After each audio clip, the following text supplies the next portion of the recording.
Assalamualaikum. Welcome to Anglo Urdu High School English Medium. Myself Sabiha बादशाह. आज हम सीखेंगे कक्षा 9 में व्याकरण का टॉपिक मुहावरे.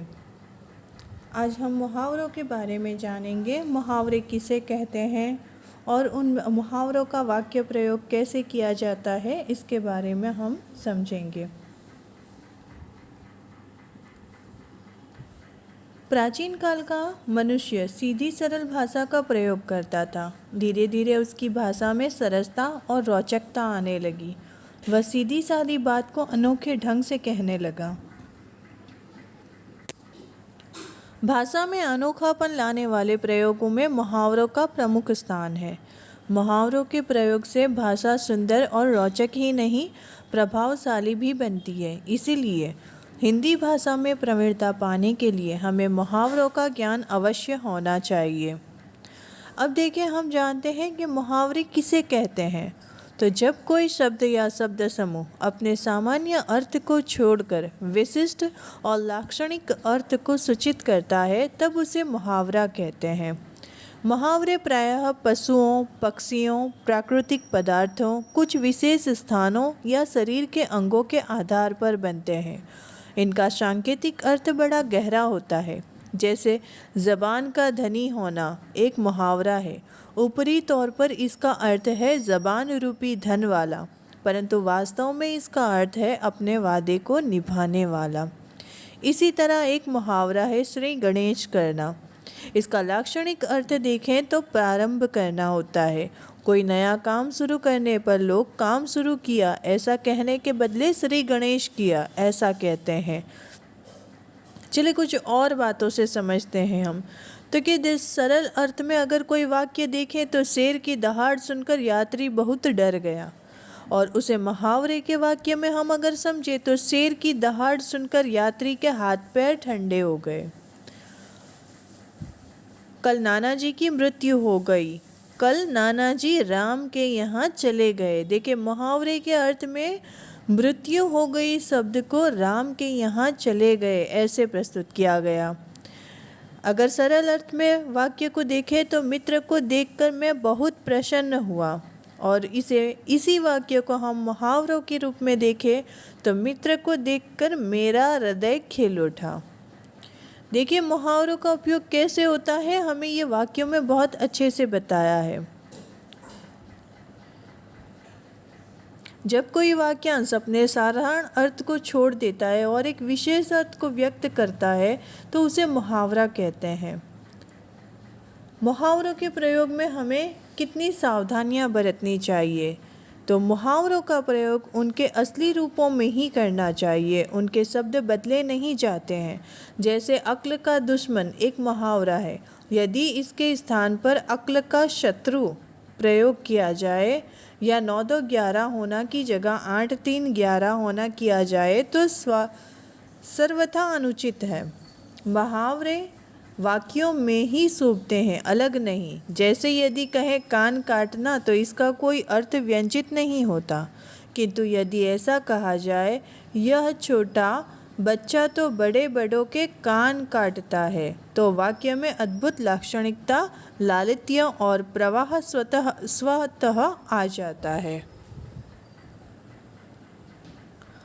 मुहावरे का प्रयोग करते समय इस बात का सदैव ख्याल रखना चाहिए कि समुचित परिस्थिति, पात्र, घटना और प्रसंग का वाक्य में उल्लेख अवश्य हो.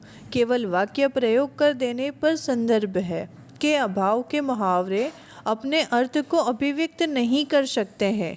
जैसे 9-2-11 होना, भाग जाना. इस मुहावरे का वाक्य प्रयोग और स्पष्टता समझिए. वाक्य प्रयोग शेर को देखते ही हिरण 9-2-11 हो गया.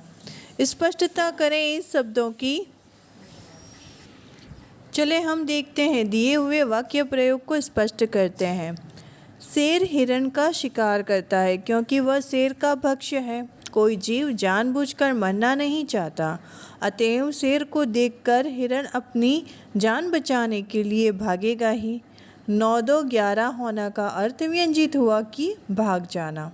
यदि सीधा ऐसा वाक्य बनाया जाए हिरण 9 2 11 हो गया तो मुहावरे का अर्थ बिल्कुल स्पष्ट नहीं हो पाएगा। मुहावरे का एक विलक्षण अर्थ होता है, इसमें वाच्यार्थ का कोई स्थान नहीं होता। जैसे आग में घी डालना का जब वाक्य प्रयोग होगा तब इसका अर्थ होगा क्रोध को भड़काना। मुहावरों के वाक्य प्रयोग अलग अलग रूप से हो सकते हैं, जैसे कि पानी पानी होना, बहुत लज्जित होना। इसमें पानी पानी होने की क्या ज़रूरत है, इस उम्र में ऐसी गलतियां हो ही जाती है। तुम कुछ भी कहो, वह आज सबके सामने उन्हें पानी पानी करके छोड़ेगा। बात में ज़रूर दम है, तभी तो वह व्यक्ति आज मेरे सामने पानी पानी है। भरी सभा में पोल खुल जाने से मुखिया जी पानी पानी हो गए। चलिए अब हम मुहावरों का वाक्य प्रयोग कैसे किया जाता है उसे देखते हैं। अगर मुहावरों का वाक्य में प्रयोग करते समय उनसे सूचित होने वाले अर्थ का ज्ञान हमें होना बहुत ज़रूरी है। देखिए यहाँ पर हम एक वाक्य को पढ़ते हैं। उसने संस्था के कार्यों पर प्रकाश डाला। पहले वाक्य में प्रकाश डालना मुहावरे का प्रयोग किया गया है। यहाँ प्रकाश डालना मुहावरे का अर्थ टॉर्च या लाइट से प्रकाश डालना नहीं है, परंतु वर्णन करना या जानकारी देना है। चलिए दूसरा वाक्य देखते हैं। तो लक्ष्मी तो 4 दिन की मेहमान होती है।